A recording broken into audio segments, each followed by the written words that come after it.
নমস্কার বন্ধুরা, খাদ্য কাহিনীতে সবাইকে স্বাগত। আজ আমি বানাচ্ছি এগ চিকেন চাউমিন।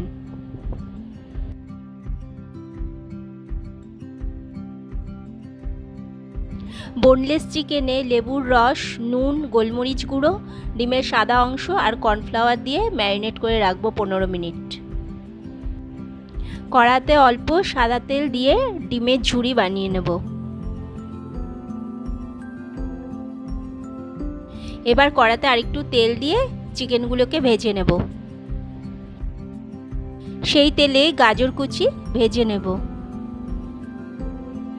এবার কড়াতে আরেকটু তেল দিয়ে রসুন কুচি আর আদা কুচি ভেজে নেব। এরপর পেঁয়াজ আর কাঁচা লঙ্কা কুচি দিয়ে একটু নাড়াচাড়া করে নেব।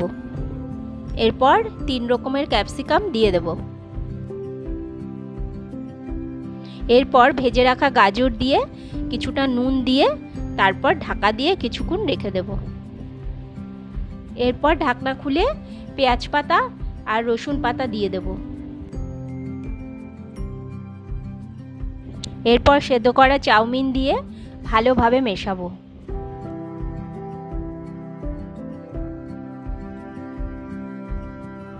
এবার পরিমাণ মতো নুন দিয়ে দেব।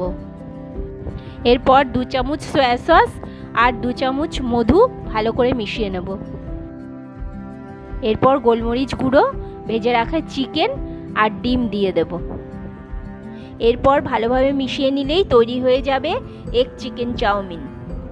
রেসিপিটি ভালো লাগলে কমেন্ট করবেন আর লাইক, শেয়ার আর সাবস্ক্রাইব করবার অনুরোধ রইল।